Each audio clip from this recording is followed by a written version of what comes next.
All right, and now we move to the first fight on the main card in the UFC's bantamweight division, a fight that a lot of people are looking forward to, a fight that all the Sugar Sean O'Malley fans are going to be clamoring for. It's a battle in the bantamweight division with the chance for Sugar Sean O'Malley to crack into the top 10 as he takes on the number 10 ranked Pedro the Young Punisher Munhoz, who comes in with a record of 19 victories, 7 losses, and 1 no contest. On the other side, O'Malley, ranked number 13 in the division, comes back with a record of 15 victories and 1 defeat. The only loss coming to Marlon Chito Vera back at UFC 252, I believe, where he was able to land those calf kicks, slow down Sean O'Malley, jump on top of him, get in the guard, and land vicious elbows and a hammer fist to put him out. A lot of people call it controversial. I don't. But looking at this fight with Munhoz and O'Malley, this is the most favorable matchup for Sean O'Malley to crack into the top 10. And that's just what it is. This breakdown isn't going to be the longest on the podcast. This isn't going to be the craziest breakdown and the most technical. It's literally the easiest fight for O'Malley, and it's not an easy fight at all. I don't think that Munhoz is an easy out. He's durable. He's powerful. He definitely has more power than Sean O'Malley does, and he's very good with the calf kicks. That's one thing that O'Malley's going to have to look out for. We've seen it be trouble for him before in the fight against Marlon Chito Vera, which is his only professional defeat, even though he says he's still undefeated. That just fucking bugs the shit out of me, man. That he still says, "Oh, I'm still undefeated." Nah, man, you lost. Whether you think it was a good loss, whether you think you didn't really lose, whether you think you slipped on a banana peel and you farted at the same time, and maybe that the shit smell that came from the fart caused you to pass out and you didn't really lose, dude. I'm sorry, you fucking lost. And a loss is a loss. You didn't lose by a decision. You didn't get robbed by the judges. You got put out. You went out for a second. No matter what you say, you went out. But I don't want this to be a shit on Sean O'Malley day or anything like that, because like I said, this is one of his more favorable matchups in the top 10. And Munhoz is really solid with the calf kicks. He's going to be looking to close that distance, chop the lead leg. Every time O'Malley throws the jab, he's going to be looking to slip inside of it. Boom, crack that outside low kick. Come back with a left hook on the return. Right outside low kick into the left hook.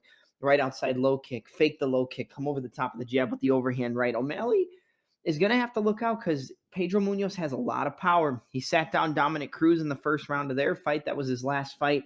Sat him down twice, actually. Almost got him out of there. Wasn't able to do it. And then Cruz just kind of outclassed him, was too quick for him, kind of just picked him apart as he stepped in, just pop, pop, pop, pop. The volume was too much. He was hitting him every chance he got. The Jose Aldo fight, he got outclassed. Aldo was way too quick for him. He landed almost every shot that he threw. I mean, it was the best that Aldo's looked in a really long time. It might be the best performance or one of the best performances of Aldo's career against Munhoz at UFC 262, was it? 261? Maybe 263. Hold on, I can't think of it. Let's see.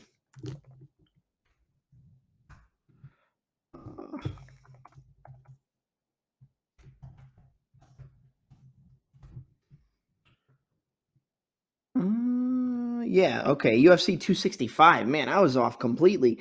Lost via decision in a 3-rounder to Aldo. And then he beat Jamie Rivera via decision in a great fight that was at UFC Fight Night Rosenstruck versus Gane back in February of 2021. Fantastic fight there. A great fight. If you never watched that was actually a rematch from back in the day. Go back and watch that fight between Munhoz and Rivera. Back and forth. Great fight. But he came back. He lost a decision that was dominant to Aldo. And then he had a few moments early on against Cruz. Dropped him, hurt him. Caught him off a stance switch and banged him with the right hand, I believe, and then caught him up against the cage and dropped him. Looked like he was going to be out, but he was able to survive, Granby roll, get back up, and then just work the game that Dominic Cruz works, and he landed a lot of shots on Munhoz. And then before the win to Jamie Rivera, he lost a decision to Frankie Edgar. A lot of people thought that Munhoz won that fight, at least run 3 out of the 5 rounds. I think Edgar did enough to get it, and that was Edgar's only win at 135, I believe. So doesn't look the greatest for the young Punisher there. Had a couple canceled fights with Rivera, a couple canceled fights with Frankie Edgar. He lost the decision to Aljamain Sterling, which I was actually there live for. That was at UFC 238 back in June of 2019. Lost a 3-rounder there, and then before that, it was a knockout to Cody Garbrandt. So a knockout over Cody Garbrandt and a decision victory over Jimmy Rivera. A decision loss in a dominant fashion to Aldo, a decision loss to Dominic Cruz, and then a questionable decision loss to Frankie the Answer Edgar in a fight that a lot of people believe that he won. So the knockout over Garbrandt and the decision over Rivera are the best wins for him in his career, definitely lately. He's got a submission victory over Rob Font. I mean, he's fought the best of the best. Cruz, Aldo, Font, Rivera a couple times, Aljamain Sterling. He's fought the best of the best. Cody Garbrandt, he's fought the who's who at 135 pounds. So you look at his record, 19-7. It doesn't look great, but he still has fought the who's who. Now O'Malley, 15-1, lost to Marlon Chito Vera. After that, he had a first-round knockout victory over Raulian Paiva. And then I believe he had another victory prior to that. It was against Chris Moutinho, where he just beat the absolute living shit out of him. That was a crazy fight. Moutinho's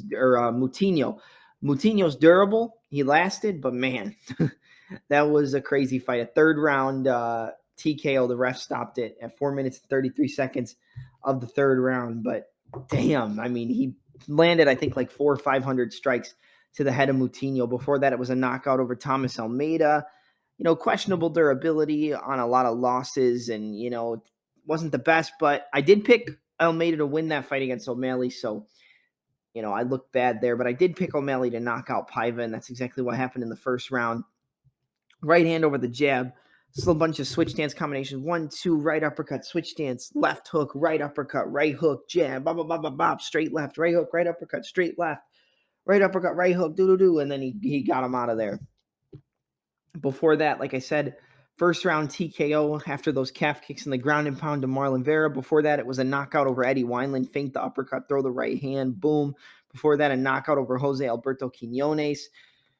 Before that, it was a decision over Andre Sukumtat. That's where he hurt his leg. I believe that was due to calf kicks as well. So O'Malley has definitely had some adversity he's had to overcome, and he wasn't that successful with it against Marlon Chito Vera. So the calf kicks against one of the best kickers in the division, that's definitely going to be a problem for O'Malley. And I definitely think if Munhoz can get in the face of O'Malley, get past that reach and land those calf kicks as he throws the jab, come back with a left hook, come back with the overhand right, feint the right low kick, overhand right, left hook, right, low kick, 1-2, left hook, right, low kick. It's going to be a lot of Dutchy combinations, a lot of old school Muay Thai combos for Munhoz. But the more technical guy is going to be O'Malley. O'Malley's a lot more technical. He's a lot more crisp, a lot sharper on the feet. You look at the overall stats, he's going to have a 5-inch height advantage. Munhoz comes in 5'6", 5'11" for Sean O'Malley. And then the reach, it's going to be a 7-inch, right?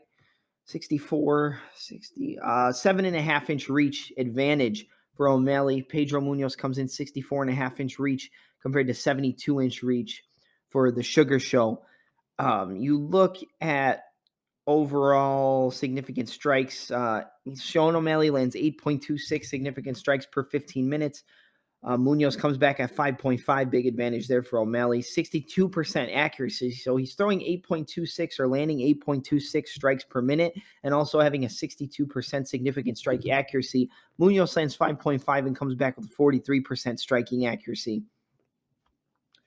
6.09 strikes absorbed per minute, 2 for Munhoz. So he's definitely hittable. He's there to be hit. 3.52 strikes absorbed per minute for Sean O'Malley. 58% defense for Munhoz, and then a 66% defense for O'Malley. Grappling should be a little bit more on the side of Munhoz. So 0.57 takedowns per 15-minute fight. 0.59 takedowns per 15-minute fight for O'Malley. 20% takedown accuracy for Munhoz, 50% takedown accuracy for O'Malley, but I wouldn't read too much into that. Takedown defense, an 81% defense rate for Pedro Munhoz to a 64% defense rate for O'Malley. So I think we might see Munhoz try to use his wrestling to use his jiu-jitsu, look to let it set up a leg lock, play the Ashigarami game. Maybe he hurts him on the feet, looks to lock up a guillotine choke in the front headlock. Excuse me.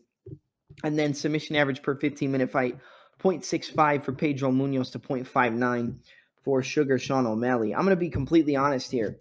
Yes, Munhoz is a veteran. Yes, Munhoz is durable. Yes, Munhoz has power. He's one of the best calf kickers in the game. If he doesn't get on those calf kicks early and often, he's going to get picked apart at range by Sean O'Malley. And I already said I'm not the biggest fan of Sean O'Malley. I never have been. But he's good. He's technical. He's fast. He's got good movement. He's got good combinations. His kicking game is great. His hands are good. The skinny Post Malone is definitely a lot better than people may give him credit for just because of the hate. But breaking it down technically, I think he's levels above Munhoz in terms of the speed. It's going to be all on the side of Sean O'Malley. This technique with the punches is going to be on the side of O'Malley. The power in the hands is going to be on the side of Pedro Munhoz, and the power in the calf kicks and the jiu-jitsu is going to be on the side of the young Punisher and Pedro Munhoz as well. I think this is a very favorable matchup for O'Malley. I think the distance that he uses, the movement, the speed in his punches, the combinations, I think this is a fight where Munhoz is going to find it very difficult to close the distance on O'Malley, and he's going to get picked apart at range. The jab, the 1-2, the 1-2-3, the 3-2, the jab cross, the jab cross, uppercut, left hook, right hand.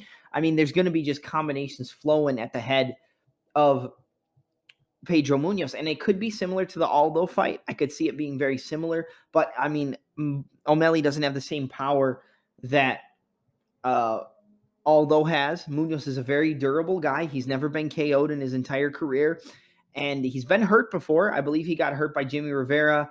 I think Cruz wobbled him at a certain point, but man, he can take a lot of shots. Aldo never hurt him. He landed a ton of shots with a ton of power. I know people are saying that Munhoz is durable. He's never been KO'd. It's true, but man, he takes a lot of hits. He takes a lot of damage. I think that Munhoz definitely's got a shot here. I wouldn't be surprised if he chops him early with those calf kicks and then uses that to close the distance and land his hands on him. The left hook, the overhand right, the overhand left, they're all heavy power from Munhoz. He's got heavy power. But I think the reach advantage, the poke and prod, the jabs, the teep kicks, the tornado round kicks, the lead leg question mark kicks. I mean, the round kick, the 1-2, front kick to the body, the 1-2-3, the rear uppercut, the feint, the rear right hand, shuffle off, rear uppercut, left hook, right hand, rear uppercut, fade back, right hand. I think this is another showcase bout for O'Malley. I think Paiva was a showcase bout, and that proved to be correct. I think that this fight against Pedro Munhoz is a showcase bout, and also the ability for Sugar Sean O'Malley to crack into the top 10. I don't think O'Malley gets into the top 5. I don't ever think he's going to be a number 1 contender, and I don't think he'll be a champion at 135. I've said that forever, and I'm sticking to it. But I do think he will get past Munhoz here. I think that this is kind of an unfortunate matchup for Munhoz. He fights the toughest of the tough. I mean, Jimmy Rivera, Jose Aldo, Dominic Cruz. That's a killer's row. That's a murderer's row at 135 pounds. Cody Garbrandt. I mean, he's fought Cody Garbrandt, Rob Font, Aljamain Sterling, Dominic Cruz, Jose Aldo. He's fought the best of the best. He's got the higher experience advantage. He's fought the best veterans in the sport. If anybody can pull it off, I could see Munhoz pulling off the upset by chopping those calf kicks, making him wobble, landing on the feet, and potentially locking up a submission, or just getting a finish with the calf kicks when O'Malley can't step on it, goes down. We've seen him have problems with the calf kicks before, like I said. But overall, I got to go with Sugar Sean O'Malley here. I think he is going to be the first person to finish Pedro Munhoz. I know a lot of people are saying Munhoz is durable. He is. He's definitely a durable guy. He takes a lot of shots and comes forward, and he doesn't get put away. But I think this is the fight where, with everybody, it doesn't matter who it is, the damage you take and the shots you take catch up to you. And I think this is the fight where it catches up to Munhoz. I think O'Malley lands that right hand, lands a beautiful combination, stuns him with a right hand, the right uppercut, lands the 1-2 down the middle. He wobbles him. He jumps on him with a combination uppercut, left hook, right hand, left hook, rear, right, high kick, jab, right hand, switch stance, straight left, right hook, straight left, rip to the body. He gets him up against the cage, gets a flurry, drops him, and the ref jumps in and stops it. So my pick is the number 13 ranked Sugar Sean O'Malley to defeat the number 10 ranked Pedro, the young Punisher Munhoz, via a second round TKO victory. I know a lot of people are going to run the decision. I think O'Malley is the side here. If you're going to bet, O'Malley's a big favorite at, let's see. O'Malley is sitting at a minus 260 favorite to the plus 220 dog. I know you're going to be chomping at the bit for that plus 220, plus 230 at some places, but don't take the bait. Don't take the bait. I could see a lot of people riding Munoz because of the competition he's fought, but this is a tailor-made matchup for Sean O'Malley, and he's at a minus 260. If you're going to play O'Malley, either play him by a finish, play him by a decision, or just play him straight up. But if you play him straight, you play him in a parlay with 2 or 3 other guys and get those odds a little bit more in your favor. I wouldn't play O'Malley on the money line at a straight up bet at a minus 260. It's just not worth it. If you put him in a parlay, that's fine. If you're going to play him single, play him by either knockout or decision. I'm picking a KO, but I could see Munoz being durable enough. But play him on that side if you're going to play him straight up. If you're going to put him in a parlay, then just play the money line, baby. That's how it goes. But my pick is Sugar Sean O'Malley to defeat Pedro the Young Punisher Munhoz via a second round TKO victory and crack into that top 10 at 135 pounds.